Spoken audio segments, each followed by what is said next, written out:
This time on Sportscaster, I got monster jammed up. This made no sense. Not much went right. Where was the zombie truck? And a whole lot went wrong. It just looks gross. I don't want to put this on TV. But the news does not stop. I gotta go put this package together. So how am I climbing out of this mess? Haha. Here we go. I should have known I was in for a day when I couldn't even get into the arena. I went to the doors they told me to go to. They were all locked. I went to the doors right down from there, the team shop doors. Those were open. Security guard told me I couldn't come in that way. I had to go somewhere else. Well, I finally found the door that they would let me in. And then I had to wait around a while because my PR contact was also locked out of all the doors I was just trying to get in. Anyway, eventually I got down to where I needed to go in the arena. And that is where I ran into my next curveball. See, I was told I could put an action camera on the driver I was interviewing, Bari Musawwir, and he would wear this in his truck Zombie during the practice session. It was going to be really cool footage. I was counting on this and everything. And then they said, no, you have to go upstairs. Like, now.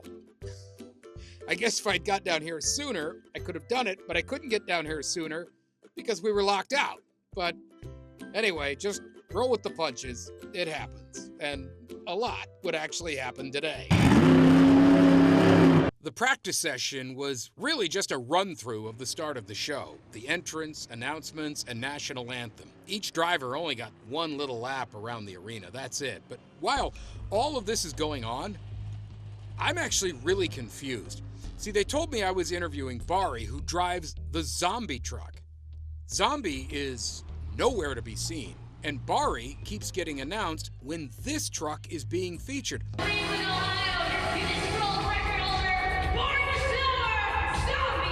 This made no sense. And when the session was over, well, I went back downstairs for my interview. I had to sort out what was going on. Where was the zombie truck? And that guy, is that even the right guy I'm supposed to talk to? So, I was told I was interviewing the guy who drives Zombie. You are. His name is Bari Musawwir, and he's right here in the zombie fire suit. Where's the truck? This is just the Travis Kelce's 87 and running foundation truck. Body's on my truck right now.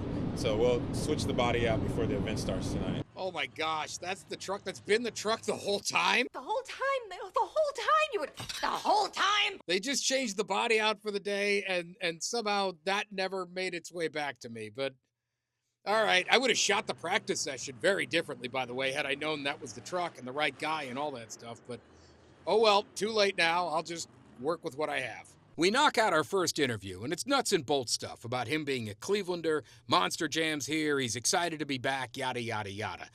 Then we got to the coolest part of this story. Going up in the rig. He gave me a tour of the truck. I got to sit in it and everything. Oh, this is cool. This whole conversation was awesome. Normal steering wheel, which controls the front two wheels.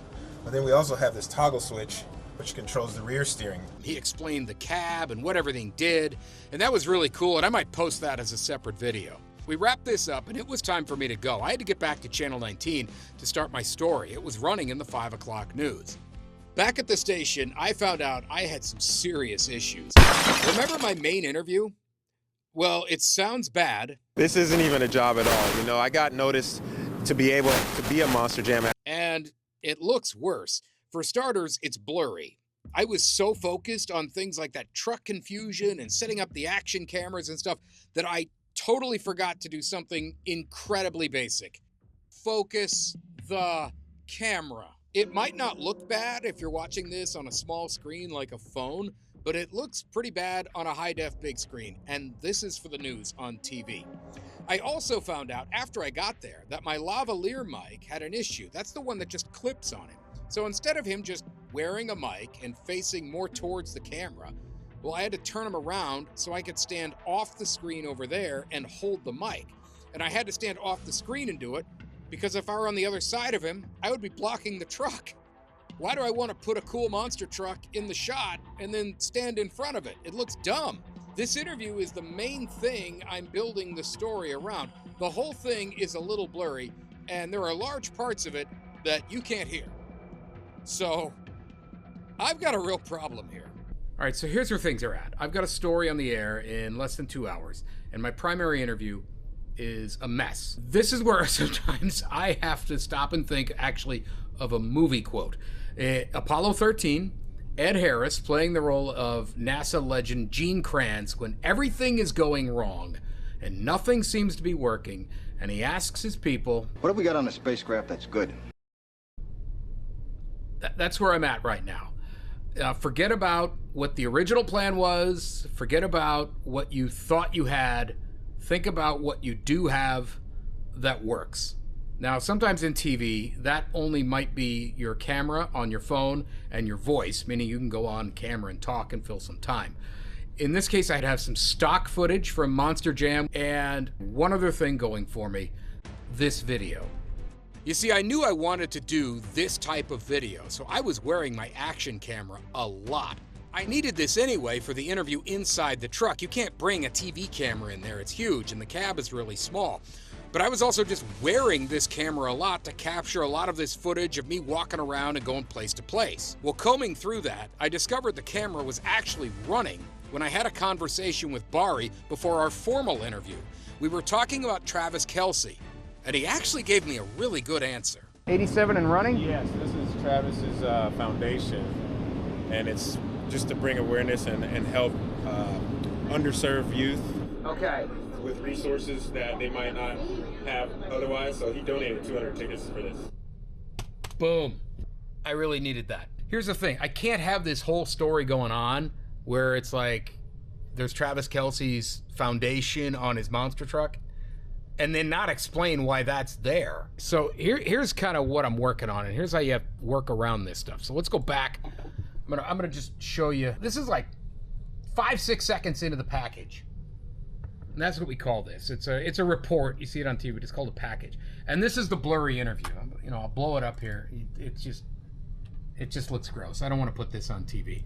I have to put like 6 seconds of it on TV. I'm stuck because I have to have something where I can put Bari's name underneath here. It pops up on TV. Bari Musawwir, Monster Jam driver, whatever. So I've got to live with this for like 8 seconds, and then I'm going to just cover what he said. He's still talking, but I'm putting video over the top of it. That's the one soundbite to start us off. I've got the one we just found on him talking about Kelce. And then there's another soundbite from the blurry interview that I really want.